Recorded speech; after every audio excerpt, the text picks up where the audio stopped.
Well, hello. It's been such a long time and I'm so sorry, life's just got in the way.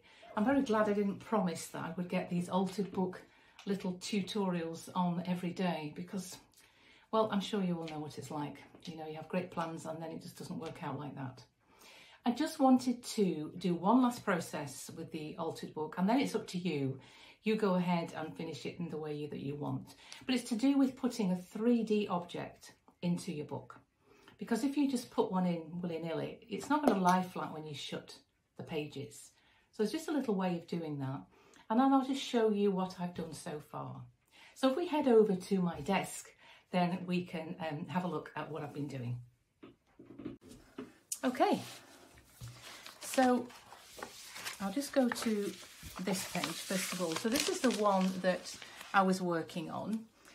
From the black and white, so you can see I've put some patterns on here and taking it through to colour. Remember, it was adding a splash of colour to the world, and I was going to put little bits of letters that I got from newspapers and things like that, but I changed my mind in the end because on this shiny surface I just used a bit of emulsion, painted over this bottom bit, and when it was still wet I actually just scratched through and I could put it there, add a splash of colour to your world. And I also found these, so you could actually spell out words with these, and these were in the works actually. That's a UK store that sells all sorts of bits and bobs. And I did splash it, and I splashed it with red, which wasn't probably the best colour because it does look a bit like blood. Anyway, but it gives you the idea. And then I put this little tag on and did a bit of a drawing. I cut out a bird and just put a bit more pen on there. I've done a bit of a drawing of a tree here. I've just added bits of colour that I quite liked this, and then I extended the lines and a bit of gold foil.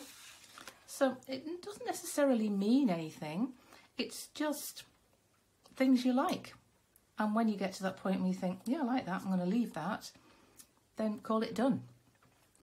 And what were the other pages that I was doing? Oh yeah, so I started this one and I tore this page out here. I cut around, sorry, just to show you here, you probably can't see. I cut around the image here because there was a white piece of paper behind. So I might stitch on here, I'm not sure yet. But on this side, I wanted it to be a bit like graffiti. So I cut out some little houses, you know, like the paper dollies that you used to get. Well, I've done something similar and there was just one that fell off, so I just put it on this side here. So I stuck those on, and then I did a little bit of research about graffiti, etc. And there was something that said Peepo, quite liked that. So I did some drawing into it and made it look a bit like a graffiti wall. No reason, just fancied it. And I'd stuck a piece of lined paper behind it here, and I started to just put little bits of words on there, and I've torn it. And then on here I am going to do something on here, I've not decided yet, probably some text. And as you can see on this page, I just started to stick little bits of paper that I had left over. You know, these are some of the words, I found them now, some of the letters. And just sort of made a collage around part of the image that was already there. I haven't finished this page, and then we're back to that one. But just to talk about the 3D objects, what I've done is I've actually cut.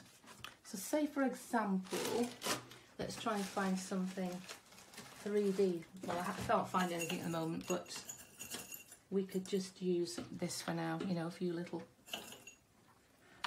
pins. I've cut through, it takes a little while, it's a bit laborious to keep cutting through, but once you've done that you can cut through as many pages as you want. You don't have to stick them together, you can leave them like that, because then when you put, if you stick your your little objects in there, then when you shut it, it's going to lie flat. But can you see what happened there? You've got to make sure that you stick your object in the right place, because if you put it, can you see that can you see how that moves from left to right as you shut it? So make sure that the objects are going to be stuck in a place that is not going to be affected by that happening. So that was the final thing that I wanted to discuss with you. If you want to put a key, or like I mentioned, my dad's fishing flies, that would be the perfect place to put them in there. And then you can still work on these sheets all the way around, doing different things. I mean, it would take you years to probably complete the whole book. And then, of course, I haven't done any more on this page with the little cutouts, but I will do something on that. And it's just, I've got some little jigsaw pieces here. It's just doing bits of things until you think, yep, like that, it's done, and then move on to the next one. You can have a theme, you can have a quote as a theme, or you can have no theme whatsoever. And I quite like the way that this is going so far. So that's about it really. So I hope that's helped. And the front cover would be the same. You'd just put different things on.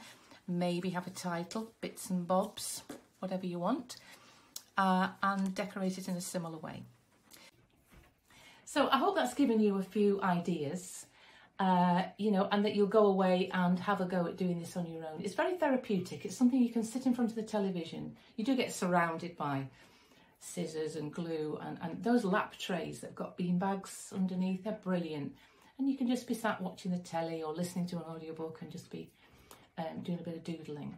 And it's very creative, and you don't really need to have a lot of artistic ability to be able to do that. So I hope that you're going to have fun. So I'll see you soon with something else in the future.